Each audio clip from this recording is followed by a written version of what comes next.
let's start with the third most watched game, regular season game in the history of the National Football League. The Washington Commanders and the Dallas Cowboys. Dallas won convincingly by a final score of 45-10. All the wise guys in Vegas said, no. Dallas going to win, but take the Commanders and the points. Division rivalry. Sam Howell leading the NFL in passing yards. And for the record, I'm not going to talk much Washington. Sam Howell's not the problem there. If there's any blame about Sam Howell and how that game went, you don't know football. Sam Howell's actually, I think, a decent quarterback. I think Washington should roll with him next year, regardless of who the head coach is. Should be Bieniemy. Neither here nor there. But yes, I am a former Cowboys fan. That is a fact. Haven't been for 3 years now, but I've never once lost support at any point of the guy wearing number 4 in Dallas, manning the quarterback position. At this point, I think you guys know the drill. Say it loud with me, and please, to the top of your lungs, say it loud. Rain Dakota Prescott is still the hottest quarterback in the National Football League. 22 of 32, 331 yards, a QBR of 87, a passer rating of 142, and not 1, not 2, not 3, but 4 touchdown passes on the day. No interceptions. And currently, as we sit here today, and I think moving forward the rest of the season, Dak Prescott's the MVP. It's as simple as that. Dak Prescott is the most valuable player in the National Football League this 2023 season. Here's why. In a lot of ways, and I don't totally agree with this, the most valuable player award, at least in the NFL, often goes to the guy who has the best season coupled with, married with, so to speak, the best storyline, the best narrative. That oftentimes is the case. I mean, it's why in some respects, while you guys know, I love Brock Purdy. Loved him since I first saw him step foot in that field for San Francisco in relief of Jimmy G against the Miami Dolphins. Loved him ever since then.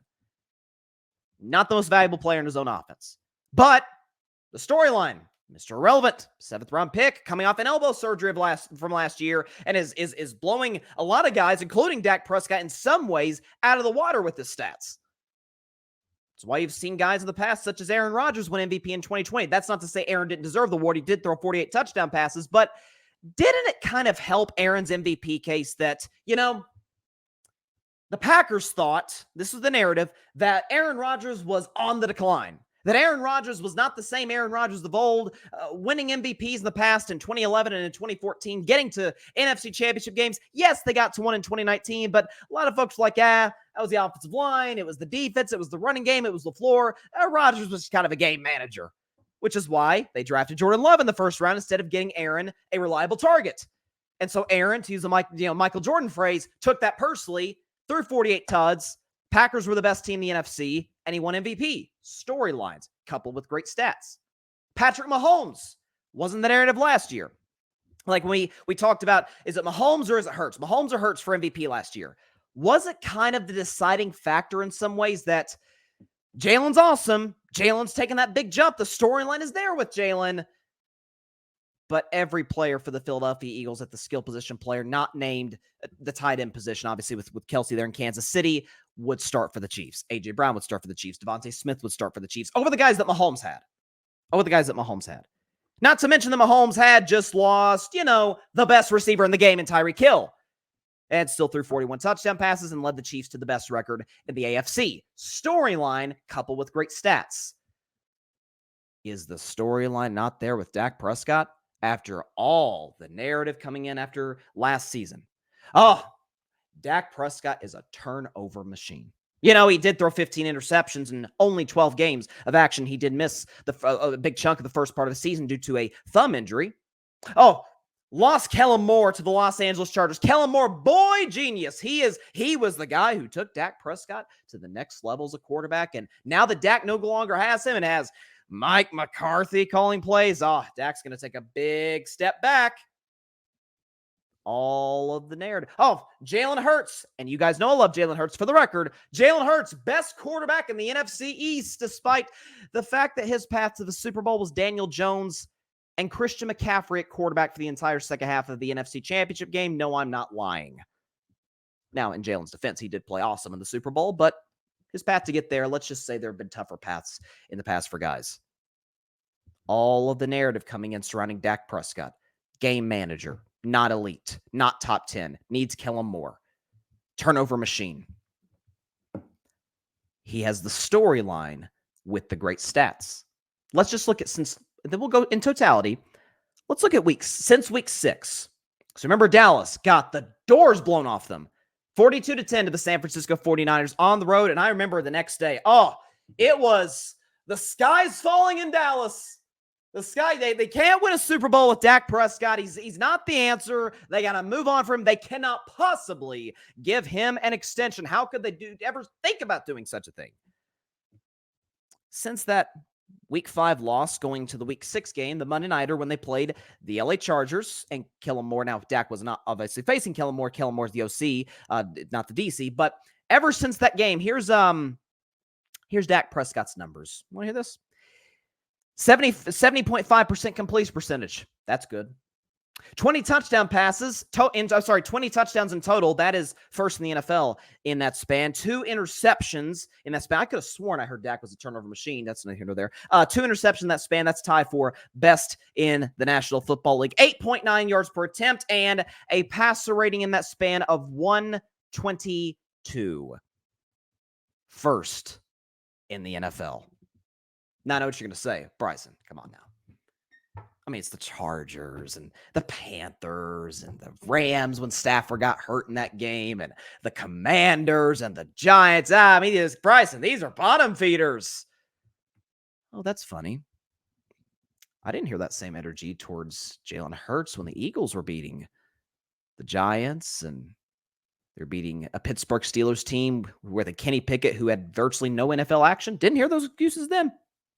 Did not hear the excuses for when they played the Jacksonville Jaguars, who were in the midst of starting 3-7. Don't remember that. Don't remember that excuse when they played Washington twice and lost to them one of those games. Don't remember the excuse when they played the Arizona Cardinals, who drafted in the top 10 of this year's draft. Didn't hear it when they played the Texans. This is the pre-CJ Stroud days. Didn't hear it when they barely escaped the Colts by the hair of their skinny chin. Didn't hear it when they beat the Packers, who missed the playoffs. Didn't hear it when they beat the Titans, who missed the playoffs. Didn't hear it when they beat the Chicago Bears, who, had the number 1 pick in the draft and beat them by 5 points, I might add. Didn't hear excuses then. Why are we going to change that narrative and move the goalpost for Dak now? If we didn't give Hurts that energy, then why should we give it to Dak? I mean, if Jalen is better than Dak, should we not hold him to a higher regard? If we're going to be consistent, at least. But even in totality, you include the bad game against the 49ers, in which Dak threw 3 interceptions, didn't look comfortable, didn't look like himself. The 49ers were just eating Dak, and the Dallas offensive line, CeeDee Lamb was getting the ball. It was a disaster in Dallas, Texas. No question about it. If you look at Dak Prescott's numbers, he is second in the National Football League in QBR. That's 0-200. That's not bad. You look at 2,900 yards, 23 touchdowns to 6 interceptions. That's going to work any day of the week, no matter how you slice it. He is completing, if I can pull up the numbers here, do we have it? Yeah. He's completing this season 70% of his passes. That'll work. Passer running of 107. I'll take that as well. And by the way, Pro Football Focus, you guys see this? Pro Football Focus. Now, their job, for those of you who don't know what Pro Football Focus is, their job, in the simplest terms possible, and this is not to shortchange the incredible people who work over there, but their job is literally to watch film all day. To watch film, to analyze what they see on the field, and grade that based on what they see. They, similar to QBR and any standardized test in America, they grade on a scale of 0 to 100. Dak Prescott yesterday was graded at 97 by Pro Football Focus. For context, that's the highest a quarterback has been graded by PFF since 2007. Dak is also the highest graded quarterback of the season by Pro Football Focus. The narrative is there. The storyline is there. The stats are there. And the impact is there. When you see what Mike McCarthy, and he deserves an immense amount of credit for how Dak is playing. In the sense that, unlike Kellen Moore, he lets Dak Be Dak. I've heard the let Dak cook thing. I don't want to jinx that because we tried the let Russ cook thing and that Russ Darner burned the kitchen down in Seattle. So I don't want to do that. But he lets Dak be Dak, using his legs, making plays outside the pocket. Finally, I mean, how many times? Even Dak missed a couple deep throws in that first drive, if you remember, but he's letting Dak take shots. CeeDee Lamb's a deep threat. Brandon Cook's a deep threat. So is Michael Gallup. Dak had a might have been the best throw of the day to Jake Ferguson in the first quarter. I mean, could not have thrown the ball any better down the seam.